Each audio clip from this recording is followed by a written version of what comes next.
कल के वीडियो में मैंने base of plane of division के बारे में विस्तृत आपको बताया था, जिसमें मैंने बताया था कि on the base of plane of division के आधार पर मेरिस्टेमेटिक टिश्यू 3 प्रकार के होते हैं। कौन कौन से थे वो?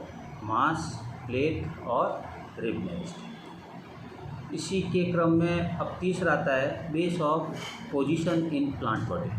प्लांट बॉडी में पोजीशन के आधार पर मेरिस्टेमेटिक टिश्यूज़ को आगे 3 भागों में बांटा गया है। कौन कौन सा?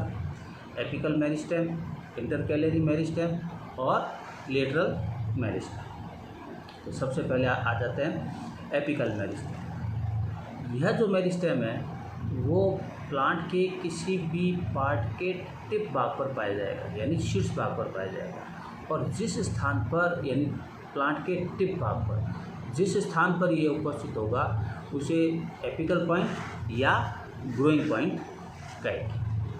क्या कि एपिकल मेरिस्टेम क्या कि ये प्लांट के किसी भी पार्ट के टिप भाग पर पाया जाएगा और जिस भाग पर ये उपस्थित होगा उसे एपिकल पॉइंट या इसे ग्रोइंग पॉइंट कहते हैं। इस मेरिस्टेम का प्रमुख कार्य क्या है? कि इस मेरिस्टेम का प्रमुख कार्य है प्राइमरी ग्रोथ करवाना। प्राइमरी ग्रोथ का मतलब क्या कि उनकी कोई भी ऑर्गन है उसकी लेंथ में वृद्धि करना। तीसरा करैक्टर क्या है? इस मेरिस्टेम के द्वारा प्लांट में टिश्यू सिस्टम का निर्माण होता है। टिश्यू सिस्टम का निर्माण होता है और इस मेरिस्टेम को आगे फिर 2 भागों में बांटा गया है, एपिकल रूट मेरिस्टेम यानी रैम और शूट एपिकल में मेरिस्टेम यानी स्टेम, जिसका कि मैंने आप लोगों को पहले जो वीडियो लेक्चर दिए थे उसमें रैम और स्टेम का जिक्र किया था। रैम और जो स्टेम है वो एपिकल मेरिस्टेम का ही एक भाग है।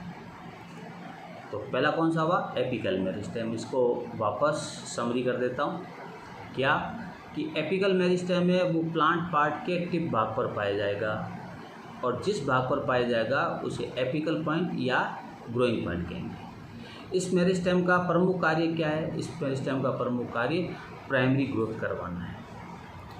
इस मेरिस्टेम के द्वारा जो प्लांट का जो टिश्यू सिस्टम होता है उसका निर्माण होता है और इसको आगे पुनः 2 भागों में बांटा गया है, रैम और स्टेम। रैम का मतलब रूट एपिकल मेरिस्टेम और स्टेम का मतलब है शूट एपिकल मेरिस्टेम।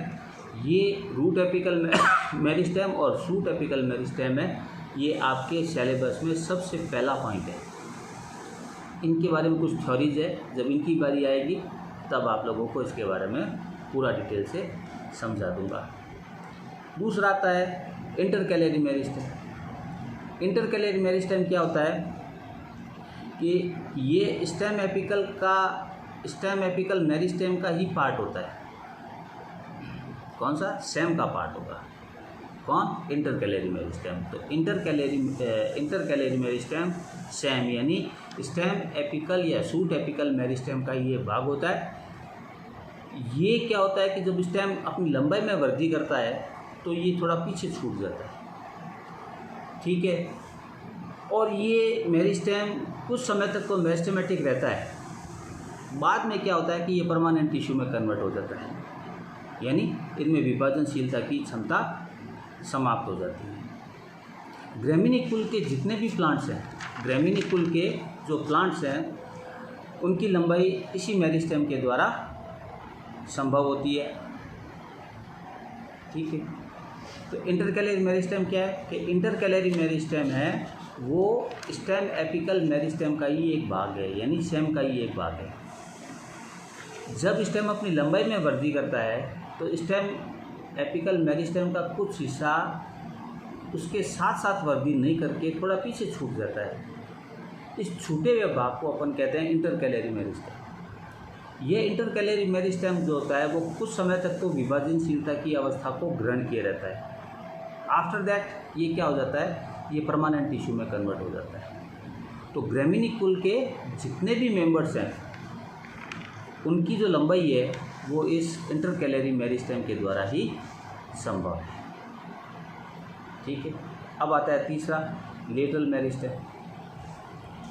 यह मेरिस्टेम स्टेम और रूट में लेटरल पोजीशन में पाया जाता है। इस मेरिस्टेम की सेल पेरिक्लाइनली डिवाइड होती है। तो मैंने कल भी बताया था, पेरिक्लाइनली के जब भी डिवीज़न होता है तो सेल के पैरेलल इनका विभाजन हो जाता है, जिससे कि सेल की लेयर बन जाती है। और अगर उसके अंदर एंटीक्लाइनल डिवीज़न कर दें तो सेल के छोटे छोटे ब्लॉक बन जाते हैं, जिससे सेकेंडरी टिश्यू का निर्माण होता है। और ये जो सेकेंडरी टिश्यू हैं वो सेकेंडरी ग्रोथ संपन्न करवाते हैं।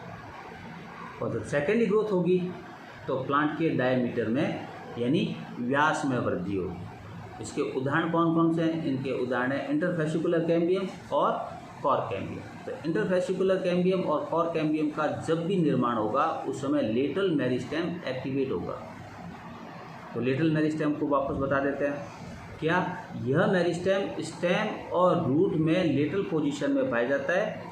इस मेरिस्टेम की सेल पेरिक्लाइनल डिवाइड होती है, जिससे सेकेंडरी टिश्यू का निर्माण होता है। और सेकेंडरी टिश्यू के कारण सेकेंडरी ग्रोथ संपन्न होती है। और जब सेकेंडरी ग्रोथ होती है तो प्लांट अपने डायमीटर में यानी व्यास में वृद्धि करता है। उदाहरण कौन से हैं इसके?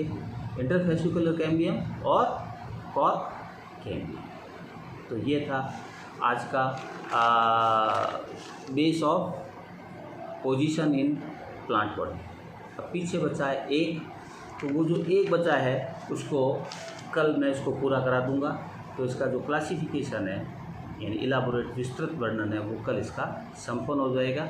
और कल ये संपन्न कराने के बाद रैम या सैम जो भी होगा, रूट एपिकल मेरिस्टेम या शूट एपिकल या स्टेम एपिकल मेरिस्टेम वाला पार्ट शुरू करेंगे। तो कल ये क्लासिफिकेशन है वो आप लोगों का पूरा हो जाएगा।